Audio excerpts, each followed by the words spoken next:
Current वगैरह आप लोग देखते रहिए अभी से, ताकि बाद में बर्डन ना हो और सारी चीज़ें आपकी तैयार होते चलें धीरे धीरे।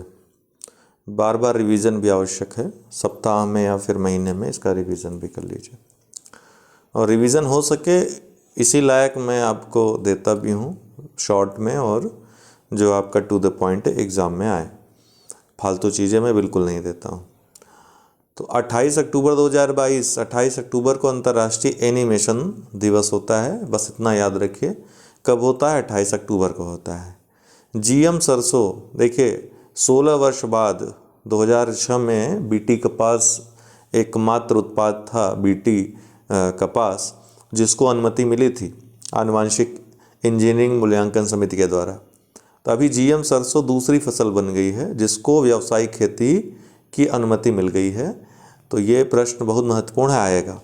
जीएम सरसों को अनुमति दे दी गई है आनुवांशिक इंजीनियरिंग मूल्यांकन कमेटी के द्वारा। इसके पहले 2006 में बीटी कपास को दिया जा चुका है। तो कुल 16 वर्षों बाद एक ये काम हुआ है। लक्षद्वीप, मिनिकॉय थुंडी समुद्री तट और कदमत समुद्री तट जो कि लक्षद्वीप में स्थित हैं, इन दोनों को ब्लू फ्लैग प्रमाणन प्राप्त हो गया है। तो अब कुल भारत में 12 ब्लू फ्लैग प्रमाणन प्राप्त जो तट हैं, समुद्री तट हो गए हैं। आपको बता दें कि ब्लू फ्लैग उन तटों को दिया जाता है जो स्वच्छ होते हैं, पर्यावरण अनुकूल होते हैं। यहाँ पे पर्यावरण का विशेष ध्यान रखा जाता है। वहाँ के संसाधनों का, प्राकृतिक संसाधन या समुद्री संसाधनों के संरक्षण का विशेष ध्यान रखा जाता है, या फिर वो प्राकृतिक रूप से ही वैसे होते हैं जहाँ पर बहुत ज़्यादा लोग नहीं होते, प्रदूषण नहीं होता है। लोग रहते भी हैं तो साफ़ सफाई का ध्यान रखते हैं, गंदगी नहीं छोड़ते हैं। तो एक प्रकार से इन तटों को बहुत स्वच्छ तट के रूप में देखा जाता है और ब्लू फ्लैग प्रमाणन दिया जाता है।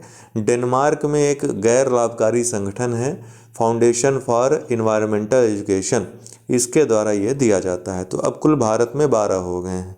मुंबई और दिल्ली, संयुक्त राष्ट्र की सुरक्षा परिषद यूएनएससी की आतंकवाद रोधी बैठक कहाँ पर हो रही है? मुंबई और दिल्ली, 2 शहरों, याद रखिएगा। भारत वर्तमान में अर्थात 2022 के लिए यूएनएससी के आतंकवाद रोधी कमेटी का अध्यक्ष है।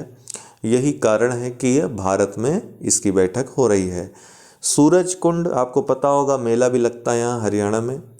तो इस बार मेला, एक और मेला लग रहा है वहाँ पे। किसका मेला लग रहा है? तो राज्य के गृह मंत्रियों का, जो विभिन्न राज्यों के गृह मंत्री हैं, विभिन्न राज्यों के डीजीपी हैं और विभिन्न जो सशस्त्र बल हैं उनके जो डीजीपी होते हैं, इन सब का ये चिंतन शिविर सूरज कुंड हरियाणा में आयोजित हो रहा है, जिसको प्रधानमंत्री आज संभवतः संबोधित करेंगे।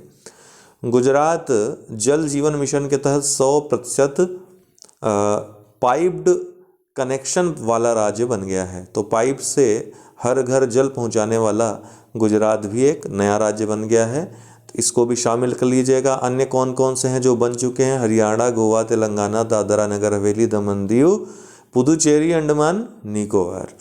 2019 में ये शुरू हुआ था। 2024 तक ये योजना स्टार्ट होगी। 2024 तक हर घर जल का लक्ष्य रखा गया है पाइप के द्वारा। खांग खुई गुफा, ये काफ़ी चर्चा में रही। क्यों रही? कहाँ की गुफा है? ये मणिपुर की है। पर्यटन के लिए, अर्थात वहाँ पर्यटन को आकर्षित किया जाए। पर्यटन क्यों आकर्षित किया जाए?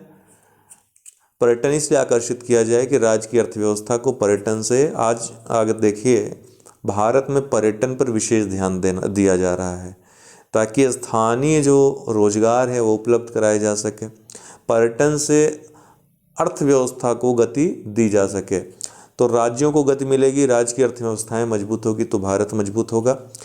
लोगों को रोजगार मिलेगा तो भारत की जो आंतरिक सुरक्षा है वो सुदृढ़ होगी। तो इस तरीके से मणिपुर में भी प्रयास किया जा रहा है कि पर्यटन बढ़ाया जाए। इसके लिए अभी हाल ही में घोड़े की नाल जैसे दिखने वाले, देखिए ये चमगादड़ हैं, इनके जब कान आप देखोगे तो घोड़े की नाल जैसे होते हैं। तो इनको घोड़े के नाल वाले चमगादड़ वहाँ पर स्थानीय रूप से बोला जाता है। तो इस खांग खुई गुफा में काफ़ी मात्रा में पाए जाते हैं। तो पर्यटन के लिए इन चमगादड़ों को बाहर निकाला गया है खांग खुई गुफा से। कहाँ गुफा है? ये मणिपुर में है। तो आज के लिए इतना ही। बहुत बहुत धन्यवाद।